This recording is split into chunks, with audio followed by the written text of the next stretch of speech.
বাবা হলো বটবৃক্ষের মতো, তার শূন্যতার কি কোনো সান্ত্বনা হয়? বাবাকে হারিয়ে এই বুক ভাঙা কান্না চট্টগ্রামের যুবদল নেতা জানি আলমের ছোট ছেলে। আমার আব্বুর কোনো দোষই ছিল না, ষড়যন্ত্র করে মেরে ফেলছে। সোমবার রাতে রাউজানের পূর্ব গুজরা ইউনিয়নের অলিমিয়াহাট এলাকায় মোটরসাইকেলে আসা কয়েকজন মুখোশধারী জানে আলমকে 3 রাউন্ড গুলি করে পালিয়ে যায়। পরে গুরুতর আহত অবস্থায় তাকে নগরীর একটি বেসরকারি হাসপাতালে নিলে চিকিৎসক মৃত ঘোষণা করেন।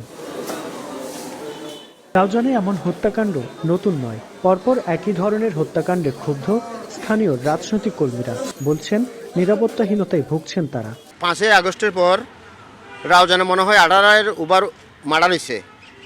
একটা ক্লু এখনো প্রশাসন বা কোনো রাষ্ট্রীয় সংস্থা বের করতে পারে নাই। আমরা সবাই আতঙ্কিত, এরকম ঘটনা বারবার রাউজানে হচ্ছে, এটা প্রশাসনের ভূমিকা কি? প্রশাসনের নিরাপত্তায় এই হত্যাকাণ্ডগুলো হচ্ছে একটার পর একটা, এখন সামনেও তো আরও হতে পারে।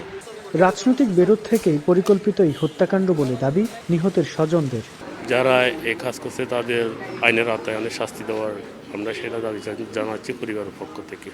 এই ঘটনায় এই পর্যন্ত কাউকে শনাক্ত কিংবা আটক করতে পারেনি পুলিশ, হয়নি কোনো মামলাও।